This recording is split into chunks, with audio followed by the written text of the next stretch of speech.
मैंने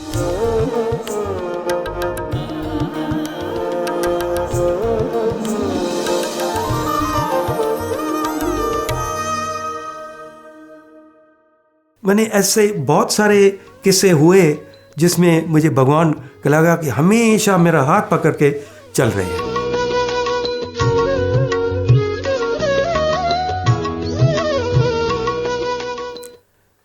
तो मुझे जिसके पास मैं रहा हुआ था, जिसके घर में, वो जो एक्सपोर्टर के रिश्तेदार के घर में रहा था, एक दिन उन्होंने, हस्बैंड एंड वाइफ, उनके 2 बच्चे थे, माँ बाप थी, नहीं माँ थी, बाप नहीं था।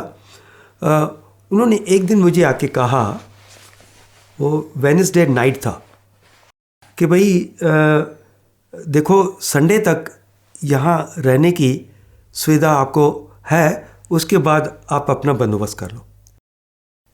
तो मैंने कहा अभी तो बिजनेस भाई भरी नहीं है, मुझे पैसा भी नहीं आए हैं, मैंने कुछ कमीशन मिले और जितने पैसे थे मैं तो खर्चा करता गया। नेक्स्ट डे थर्सडे, गुरुवार सुबह जब घर से निकला, मैं सोच के निकला कि देखो स्वामी, मुझे अभी छोटे इतने पैसे हैं, मैं ये पैसों से कुछ काम आपने किया तो लंदन रहूँगा, नहीं तो मैं रास्ते पे हूँ, रविवार से मैं रास्ते पे हूँ। एक टेलीफोन बूथ में गया, जहाँ वो ज़माने में 1984 में लंदन में ये फैसिलिटी थी, आप अपने सिक्के वहाँ के डालिए फ़ोन में, पब्लिक फ़ोन में डायल कीजिए और फ़ोन लगेगा तो सिक्के अंदर चले जाएंगे, फ़ोन नहीं लगेगा तो सब सिक्के वापस आएंगे। जितने सिक्के आप जितना टाइम के बाद की उतने ही सिक्के काट के बाकी वापस आपको मिलेगा। ऐसी सुविधाएं वो टाइम भी थी। तो जितने पॉकेट में थे मैंने वो डाल दिए और नंबर एक डायल किया, एक मिस्टर पटेल का। वो मुझे फादर इन लॉ ने नंबर दिया था, लंदन में कोई भी तकलीफ़ हो तो आप उसको फ़ोन करना। ये तो अभी तकलीफ़ क्या, सब उसके बाद तो पता नहीं क्या होगा। मैंने सिक्के डाल दिए, स्वामी को प्रार्थना किया कि स्वामी अभी डायल कर रहा हूँ, मालूम नहीं कौन उठाएगा, क्या होगा। डायल किया, रिंग बजी, हेलो। मैंने बोला can I speak to mister Patel, मैं पटेल से बात कर सकता हूँ? हाँ मैं पटेल बोल रहा हूँ। आप कौन है? मैं भाग्या बोल रहा हूँ, मैं प्रोफेसर लुल्ला का सन इन लॉ हूँ और मैं लंदन में। मैं ज़्यादा बोलने की कोशिश कर रहा था समझाने के लिए जी। तो पटेल साहब बोल रहे हैं कि देखो भाग्या साहब, आप यहाँ लंदन में हो, भारत में नहीं है, बॉम्बे में नहीं है। बॉम्बे में आप करोड़पति हो, आपके यहाँ रुपए नहीं चलेंगे, पाउंड्स चलेंगे। आपको पैसों की कमी है तो मुझे बोलो। अरे उसको कैसे पता चला? दूसरी बात उसने कहा कि देखो भाई, आपको रहने के लिए सुविधा ना हो, होटल में रहते हो, पैसा फजूल वेस्ट मत करो। मेरे पास बहुत बड़ा बंगलो है और आप आ जाओ, मेरे साथ रह सकते हो। तो मैंने कहा कि आप सच्ची-मुच्ची है?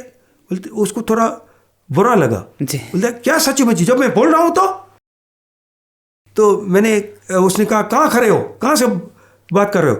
मैंने कहा भाई ये रेलवे स्टेशन से मैं ऊपर निकला हूँ और ये साइन बोर्ड है और ये रोड पे खड़ा हूँ। बोलते हाँ तुम इधर खड़े रहो। और ठीक 12 मिनट या 15 मिनट के बीच में मेरी बेज कलर की कार, ओपल कार आएगी और मैं वेव करूँगा हाथ और पहचान लेंगे एक दूसरे से। आए और मैं उनकी कार में गया। बोलते हैं कि तुम्हारी लगेज किधर है? बोला अभी लगेज भाई उधर है, मुझे ऐसे नहीं कहा गया कि अभी जाओ, तो लगेज उधर से ले लेंगे। बोले हाँ चलो। लगेज ले ली और उधर उसके घर में रहने को मिला, पूरा रूम दिया गया। वहाँ तो वो थे श्री साईं बाबा के भक्त। तो बोले कि श्री साई और पर्थी साई एक ही तो है। मतलब हाँ।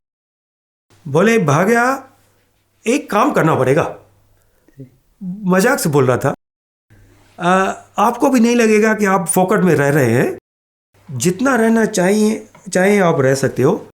मेरी बेटी है 9 साल की, स्कूल में जाती है, उनकी मैथमेटिक्स मेरे को समझ नहीं आती है, वो आप उसको थोड़ा सिखा देंगे, आप वो कर लीजिए, फिर जितना चाहे, जितने महीनों चाहे, सालों चाहे आप रह लो, उसकी पढ़ाई आप देख लो।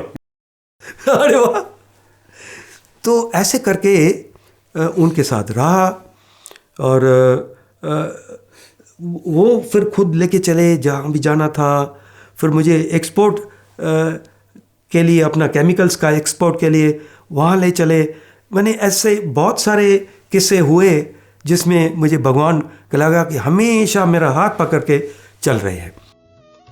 उसके बाद मैं बहुत अपने मन की तृप्ति से वापस आया और अपनी बिजनेस कंसल्टेंसी की चालू रखी।